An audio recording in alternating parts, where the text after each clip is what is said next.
Jadi yang pertama dari dasar pokok keimanan kepada takdir adalah kita wajib mengimani bahwa segala yang ditakdirkan Allah mengetahuinya.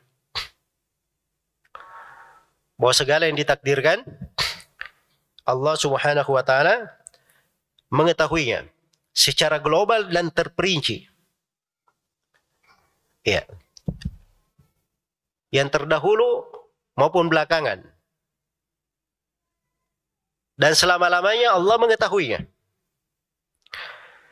Apakah itu yang terkait dengan perbuatan Allah atau perbuatan hambanya? Iya. Allah mengetahui apa yang telah terjadi. Allah mengetahui apa yang sedang terjadi. Dan Allah mengetahui apa yang akan terjadi. Bahkan Allah mengetahui apa yang tidak akan terjadi. Andai kata terjadi, bagaimana terjadinya, Allah juga mengetahuinya. Allah mengetahui apa yang ada, apa yang tidak ada, apa yang mungkin, apa yang mustahil. Ya. Tidak ada satupun yang luput dari ilmu Allah Subhanahu wa ta'ala. Baik. Allah Subhanahu wa ta'ala berfirman, "Huwallahu alladzi la ilaha illahu alimul ghaibi wasyahada." Dialah Allah, tidak ada ilah yang berhak diibadahi kecuali Dia. Yang Maha mengetahui yang gaib dan terang-terangan. Dan Allah berfirman, "Wallahu bikulli syai'in alim." Allah Maha mengetahui segala sesuatu. Iya. Lita'lamu anna Allah ala kulli syai'in qadirun wa anna Allah qad ahata bi kulli syai'in ilma.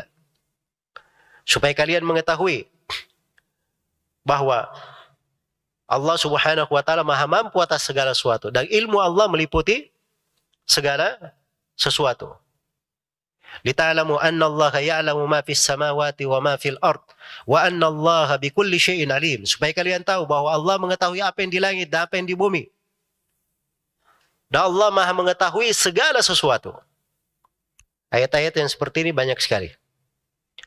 Iya, saya pikir kalau bahasa yang saya gunakan tadi, Allah mengetahui apa yang telah terjadi, yang sedang terjadi, akan terjadi. Ini mungkin semuanya biasa dengar ya. Tapi bahasa yang saya pakai tadi, Allah mengetahui apa yang tidak akan terjadi, yang mustahil terjadi. Andai kata terjadi, bagaimana terjadinya Allah juga tahu. Ya. Untuk menjelaskan ini, saya beri 3 tempat dalam Al-Quran yang menjelaskannya. Yang pertama di surah Al-An'am. Allah Subhanahu wa taala berfirman tentang penduduk neraka. Walau tara idh wuqifu 'alan nari faqalu ya laitana nuraddu wa la nukadziba bi ayati rabbina wa nakuna minal mu'minin. Andai kata engkau melihat penduduk neraka itu sudah berdiri di neraka, mereka berkata, wahai andai kata kami dikembalikan ke dunia. Kalau kami dikembalikan, kami tidak akan mendustakan ayat-ayat Rabb kami. Dan kami akan menjadi orang yang beriman. Sekarang saya mau bertanya. Penduduk neraka dikembalikan ke dunia. Mungkin terjadi atau tidak? Mustahil atau tidak? Mustahil. Jelas ya? Tapi Allah beritakan. Kalau yang tidak mungkin terjadi ini, yang mustahil terjadi ini, andai kata terjadi, bagaimana terjadinya? Allah beritakan. Andai kata penduduk neraka dikembalikan ke dunia, apa yang mereka lakukan? Allah beritakan. Di kelanjutan ayat, bal badalahum ma kanu yukhfuna min qabl walau ruddu la'adu limanuhu anhu. Bahkan hanya keluar dari mereka apa yang sebelumnya mereka sembunyikan. Mereka itu pendusta. Bahkan kalau mereka dikembalikan ke dunia, mereka akan kembali mengulangi perbuatan mereka lagi. Allah beritakan apa yang mereka akan lakukan. Iya. Ini tempat yang pertama. Tempat yang kedua di surah Al-Anfal. Inna syarrad dawabi indallahi summul bukmul ladina la ya'qilun. Law alimallahu fihim khairan la asma'ahum.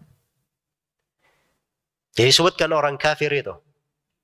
Di antara orang kafir itu ada as-summul bukmul ladina la ya'qilun.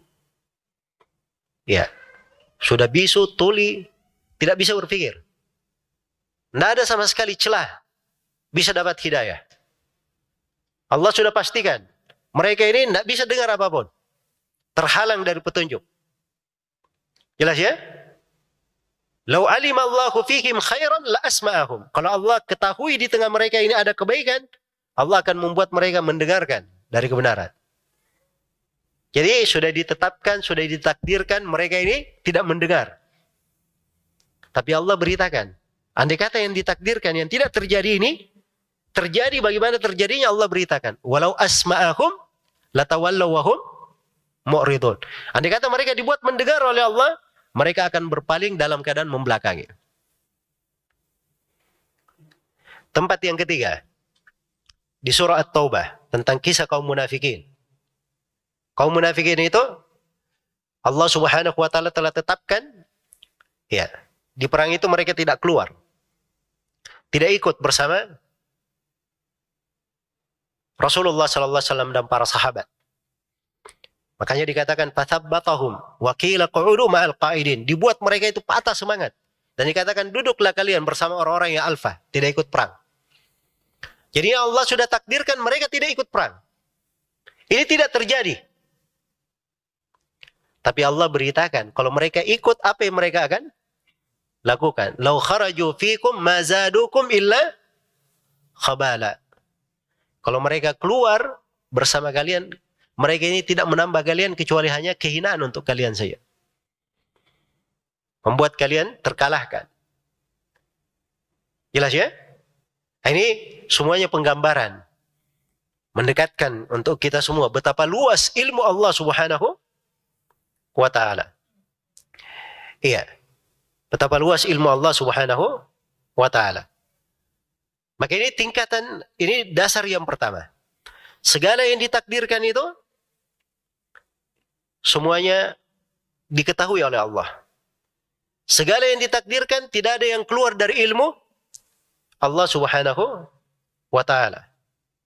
Jadi hati-hati ya. Di sini penyimpangan orang-orang Qadariyah yang pertama dahulu. Iya. Di Basra itu ada namanya Ma'bad al-Juhani. Kita akan sebutkan nanti di pembahasan orang-orang yang menyimpang. Ketika dia munculkan bid'ah Qadariyah di Basrah, maka dua orang tabi'in, Yahya bin Ya'mar dan Humaid bin Abdurrahman al-Himyari, keduanya melakukan perjalanan haji atau umrah ke Mekah.